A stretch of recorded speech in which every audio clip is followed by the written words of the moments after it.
Thank you, everybody, for coming to the Aaron Torres Podcast YouTube page. If you could do me a quick favor, see that little subscribe button at the bottom of your screen? Go ahead, click that subscribe button. Really does help our channel grow, our audience grow, and I really do appreciate it more than you know. So click that subscribe button. Appreciate your support. Now, here's the video that you came here for. Colorado hosting Baylor Saturday night on Fox. Colorado a 1.5 point favorite. The over-under in this one set at 51.5. Let's go ahead and dive in. Another, interesting week for Coach Prime. You get a great win. There was all the back and forth with Colorado State. Then Coach Prime has the conversation about reporters coming after his players too hard. Whatever. That's another conversation for another show. Let's focus on the game. Let's focus, by the way, on the product on the field the other day at Colorado. I think you could argue probably the most complete win of the Coach Prime era at Colorado. They go 4-8 last year, but if you watch those games, defense wasn't very good. Run game wasn't very good. This was the closest thing that we've seen to a complete game from Colorado. And to me, it started with the run game against Colorado State. Listen, you could say it's quote unquote only Colorado State, and maybe that's fair. I don't really care. This team was averaging like 30 yards per game on the ground coming into this one. They finished with 109 yards. They're certainly not Air Force or some triple option team or whatever. They're not putting up 300 yards on the ground, but 109 yards on the ground, 6 yards per carry. And listen, I thought it was very symbolic that they brought the O-line to the podium. Basically say there's a lot of noise outside of here. There's a lot of blame going on the O-line. We believe in these guys. We like these guys. They get the win. But I think what the run game working really kind of showed me was also that, oh, by the way, we still got some things working in the pass game as well. And also, if we can run the football, it changes the entire trajectory of the pass game. Now, look, Shedor's been putting up great numbers regardless, but did you see how much more comfortable and how much more time he had in the pocket because the O-line was opening up running lanes? Shedor only got sacked once this past week against Colorado State. Again, I know it's Colorado State, but it was on the road, whatever. And so Shedor, because of it, finishes with 310 yards passing, 4 touchdowns. I still think this Colorado wide receiver core is as good as anybody in major college football. Maybe not Ohio State, maybe not Texas, but they're certainly in the short conversation.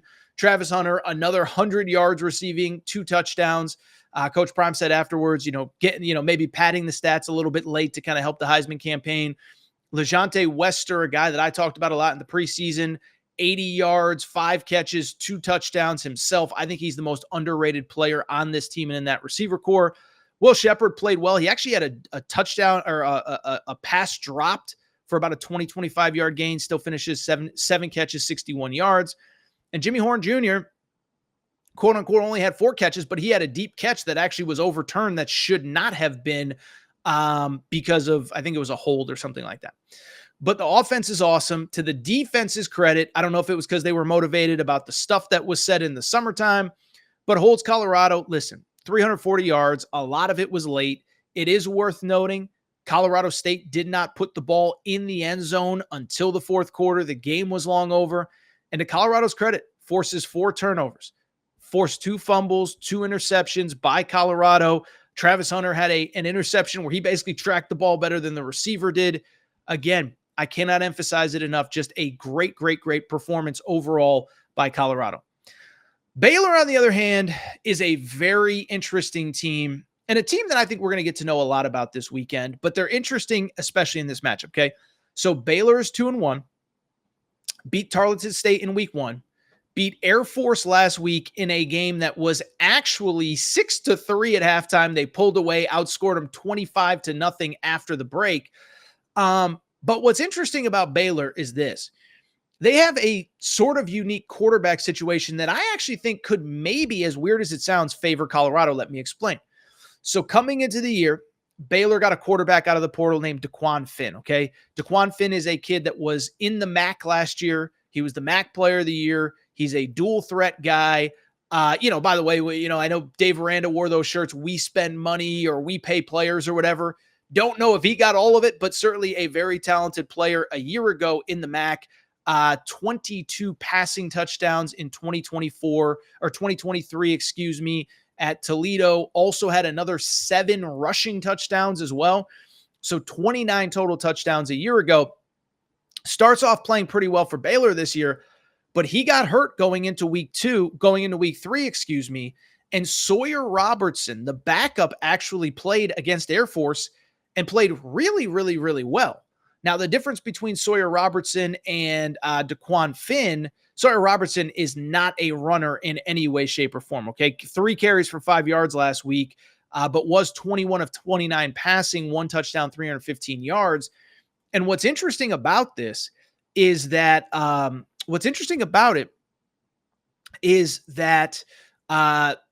Dave Aranda's kind of coy on who he thinks will be starting at quarterback. I think he's kind of, hinted that both could play, but the Baylor fan base, they want they want Sawyer Robertson to start at quarterback.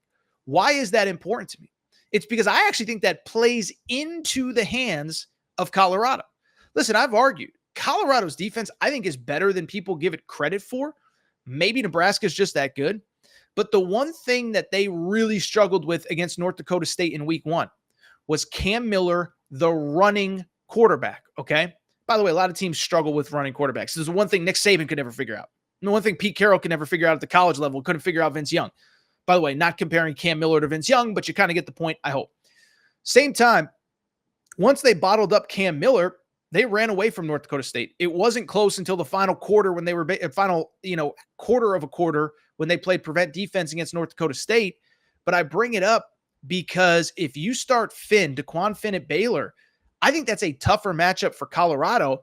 I think if you don't have that dual threat capability from the quarterback, I actually think it favors Colorado because I think they got some dudes on the defensive line that can really get after it. Deion Hayes was awesome the other day. Sam Okunlola, we've talked about all these guys.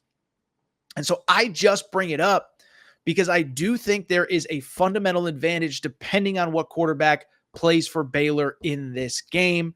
Baylor, by the way, on defense, there's an interesting stat that I think is at least worth acknowledging. I don't know that it really matters all that much to me. Baylor actually has the number 1 pass defense in all of college football. So I know a lot of people would freak out and say, well, what does that mean? That they're going to shut down Shedeur. And it's like, well, they played Tarleton State. Okay. They played Utah when Cam Rising got hurt, couldn't throw the football. So, Utah wanted to run the ball. And then they played last week Air Force, a triple option team, which runs the ball as much as anybody. So I just bring it up because they have the quote-unquote number 1 pass defense in college football. I wouldn't quite sit there and say it's the best pass defense in America, though. They quote-unquote only have 2 interceptions, which is tied for 56th nationally. Cal, by the way, leads America with 9. So I could go on and on, but this is one I will not personally be betting as of right now, but I would sit back and wait and see if we get any clarification on the quarterback situation, because if you do, then it becomes very interesting. If Sawyer Robertson plays, I think that's huge advantage Colorado. I think otherwise it is maybe a little bit of an advantage to Baylor. But the other thing that I keep thinking, this line opened at Colorado -1.5. It has not moved. That to me is interesting.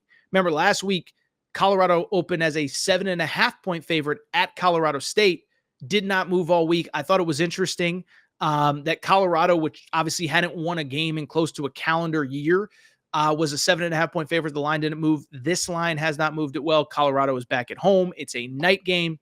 I think Colorado potentially should win this game. I would wait for a quarterback clarification, but I do like Colorado to win and cover. But I do think it would be advantage Colorado if we get clarification on the quarterback.